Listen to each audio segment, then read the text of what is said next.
Hello everyone, Mr. John here from Areteem Institute with this week's Thursday Tidbit, where we're going to be introducing the idea of right triangle trigonometry.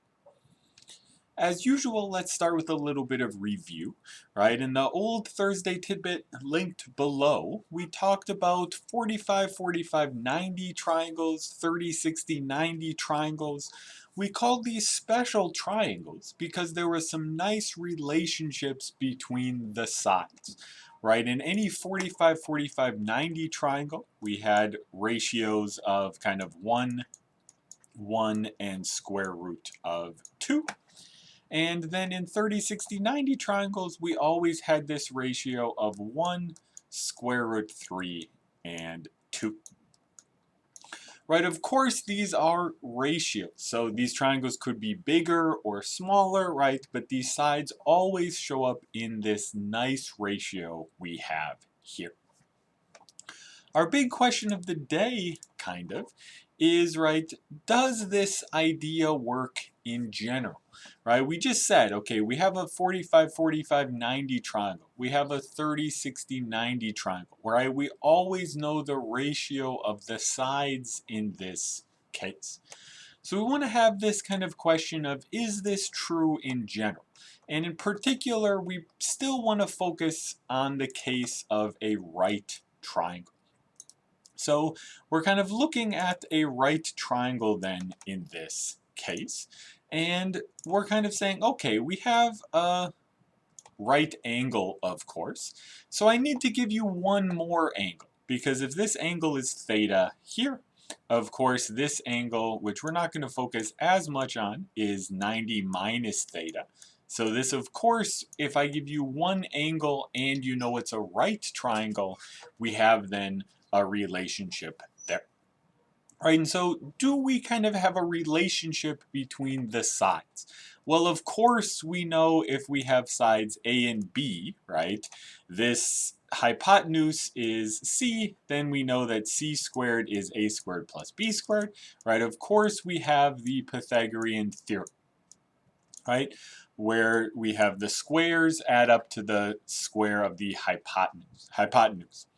But like, what about A versus B, right? These in a 30, 60, 90 triangle, those have a nice relationship as well, right? We know that kind of their ratio is 1 to 1 or 1 to square root of 3, right?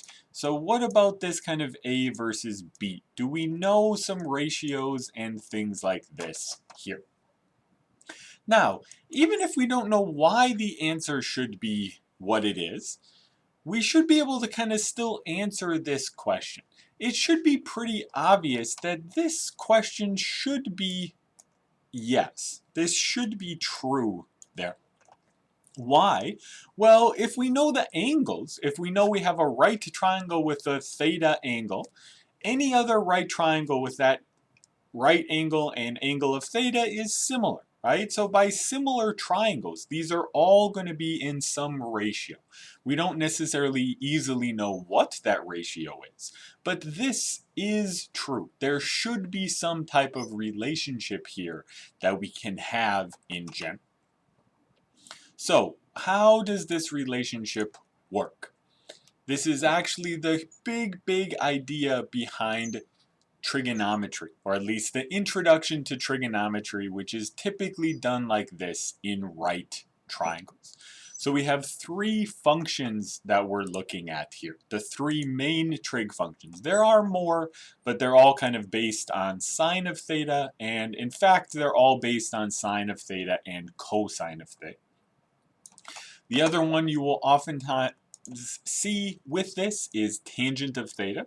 So tangent of theta, you could think of this as sine divided by cosine in these scenarios as well. And right, how are these defined? They're all defined in terms of, right, opposite and adjacent. So we have our angle theta in our triangle. So everything's based on this theta here. Opposite side means opposite. So you go opposite to that angle, and we have the O side. Adjacent to that angle is the adjacent, and then the hypotenuse is our hypotenuse there as well. So sine of theta is opposite over hypotenuse, cosine of theta is adjacent over hypotenuse. And again, notice this is with the ratios there, right? So I asked you kind of what about O and A, right? What about this A and little b we had in that first triangle? Well, of course, their ratios to the hypotenuse should be the same, since or not the same, but they're kind of, we can think of them all as in relation to that hypotenuse there. So that's where this opposite over hypotenuse, adjacent over hypotenuse, and then tangent of theta is opposite over adjacent. Quick way to help remember this. This is a pretty common thing that shows up all of the time here, but the usual abbreviations and kind of mnemonics you will see is so. So sine is opposite over hypotenuse. Cosine is adjacent over hypotenuse, and TOA, T-O-A, tangent is opposite over adjacent. So, right, this is oftentimes how people will learn this, right? The first letter is always standing for the trig function, sine, cosine, or tangent, and then the other two letters in order give you the kind of ratio we have there. Opposite over adjacent, adjacent over hypotenuse, or opposite over hypotenuse. So, ka, toa is a good way to help remember some of these as well. Okay, let's look at one example, and we're going to see quite a bit with 30 degrees, just so we have kind of this as reference and can work with this as well. And it's not a coincidence, I'll say a little bit more about this later, that this is, of course, one of our special triangles as well. So let me kind of draw this special triangle on the bottom. So we have our right triangle here. We have the right angle, of course. And then we have, let me just draw the 30 degrees right now.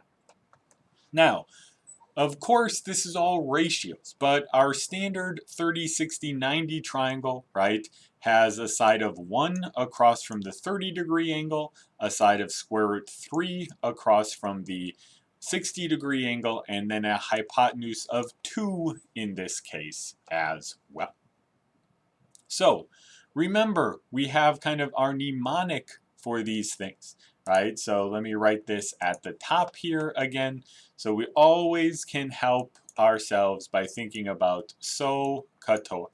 So sine is opposite over hypotenuse, cosine is adjacent over hypotenuse, and tangent is opposite over adjacent in this case. So this really says that all of our calculations here amount to, at least on the surface level, figuring out what is the opposite, what is the adjacent, and what is the hypotenuse in this case, right? Because all of our calculations then can be done in this way. So this is what we have then for these things there. So thinking about these a little bit, right? So we have opposite is what, adjacent is what, and then the hypotenuse is what. So hypotenuse is pretty easy. That is 2. Right? I always like drawing this line for opposite. Opposite is the one that kind of is easiest often. So the opposite is 1, and then by a process of elimination, we have adjacent is square root of 3. So once we have this answer, once we have the OAH there, we can just start plugging into SOHCAHTOA to get our answers and work with stuff from there as well. So sine of 30 degrees is 1 over 2, 1/2. That is done. Right? Cosine of 30 degrees, adjacent, so this is square root of 3 over hypotenuse, so square root of 3 over 2. Tangent is opposite over adjacent, so 1 over square root of 3 in this case. So if we want to write this in square root, simplest radical form, we can write it as square root of 3 over 3 in this case. So now we have here our kind of first examples of some trig calculations here. Sine of 30 degrees is 1/2. We have then our cosine of 30 degrees is square root 3/2 in this case. And then we have tangent of 30 degrees is the kind of opposite over adjacent. So tangent of 30 degrees is square root of 3/3 here. Now, take a little bit to convince yourself that we didn't have to choose the 1 square root 3, 2, 30, 60, 90 triangle, right? What if you wanted these sides to be bigger and you did like 4 square root of 3, 8? Convince yourself that since we're doing these ratios, since we're dividing, whatever we do there is not changing the value of sine, cosine, and tangent. So it is really important that we kind of have these divisions there, right? So, ka, toa, O over H, A over H, O over A. This is really the ratio between the sides we have there. Now, remember these values. They're going to kind of come into play in a second here as well. But let's look at kind of how we could use some trigonometry to expand on knowledge we already have and do some calculations. So let's look here at an example. So a triangle has an angle of 30 degrees, and that angle, let's say, is between two sides of length 6 and 10. So this kind of is our scenario we have here. This should remind you a little bit of, if you know the different rules for congruent triangles, side, angle, side, right? We have two sides, we know the angle in between them. That's enough to prove congruence. It should be enough then to prove the area of a triangle there as well. Okay, so let's not think too much to get started here. And let's get started by saying, okay, what is our area? How do we calculate area? We calculate area by doing 1/2 times the base times the height, right? So we have 1/2 times the base times the height in this case. And the base is pretty easy, right? So this base here, we can just say the base is equal to 6. Right? So this we could kind of say, here we have our base right away. Not too much we need to worry about in that scenario. Right? So if we want to write out that base right away here, right, we have a 1/2 times the base. The base is just going to be 6 in this scenario. So not too much trouble there. We can kind of see our main focus now is going to be calculating that height of this triangle here. Now, in an obtuse triangle, remember we have the slight weird scenario where the height can be, right, outside of the actual triangle itself. So here we have our height. We extend that side to a right angle here, and this is our kind of height in this case. So here we have our height of the triangle there. Now, this is often the case with the trig stuff, but I want to kind of practice it here a little bit as well. You could do this with some 30, 60, 90 triangles, but let's try to start thinking about trigonometry a little bit. So remember that we know sine of 30 degrees from the previous slide is equal to 1/2 here. Now, in any right triangle, however, this should be opposite over hypotenuse in this case as well. Right? This is our general kind of formula for sine of 30 degrees or sine of any angle there. Now, from the 30, what do we have as the opposite side, right? This actually opposite side is the same as the height there. So if we write this out, opposite over hypotenuse is the same as opposite over 10. because, right, we have our opposite side and we have our hypotenuse, in this case is 10. So opposite over 10 is equal to 1/2. And so this tells us that the opposite side, which is our height, has to be 10 times a half, which is 5 in this case. So our opposite side here is equal to 5 in this scenario. So we can do this little calculation to solve using trigonometry for the opposite side there. So we have 1/2 times base times height. Now we said the height is 5, right? That is our opposite side in this case.